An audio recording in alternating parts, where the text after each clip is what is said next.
Ang beauty ko talaga. Yeah, babae. Pwede babae. Hello, babae.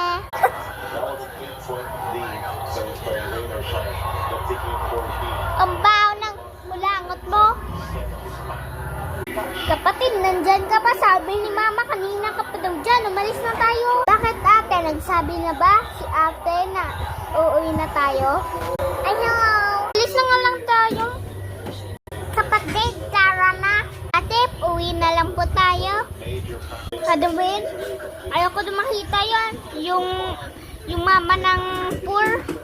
Ano ba yan? Ayoko yun makita. Yung kapitbahay namin na rich. Yung mama nun.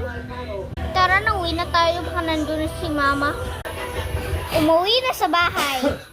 Umuwi na sa bahay. Ay mga kapatid, umuwi na kayo. Kasi ayaw ni nanay makapaglaro kayo doon sa poor na yon. Kaya nga, hindi naman kami naglaro ni Bunso. Kung na nga lang kayo. Mga anak, nandiyan na pala kayo. Buti na nakaluto ko dito ng lechon doon sa kusina. Mga anak, nakaluto na ako dito ng sardinas. Baka kumain na kayo. Pasensya ka naman. Gumanito na yung mukha ko. Kasi, ang pangit na. Kasi, kinarli ko yung hair ko. Kasi pag kinarli ko yung hair ko, maganito yung face ko.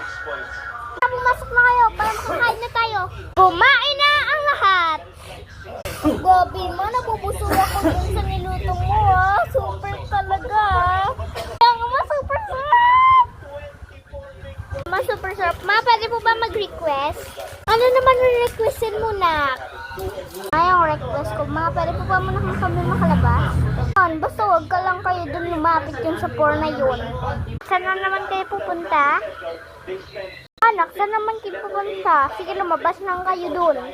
Lumabas na sila! Tingnan niyo yung mga puro, huwag kayo dyan maglaro mga kapatid, ah. Ate, ayaw ko dyan makapaglaro sa kanila kasi baka madumihan nila tayo. Ate, ayaw ko dyan sa kanila makapaglaro kasi baka dumihan nila yung dress ko na bago-bago pa naman nabili. Ayan mo na dyan sila, yung mga poor na yan! Poor kami, basta curly hair pa rin kami. Kanya ng ate ko, tapat choy kayo. Sabi niya nanay, hindi tayo sa kanya makapaglaro. Sila Bunso. Kanya. Iapay niyo ang anak ko. Hoy, anong ginawa mo sa anak ko? Pasosyal kayo. Kala niyo naman mayayaman kayo. Eh kami nga mayaman. Lechon niya yung ulam namin.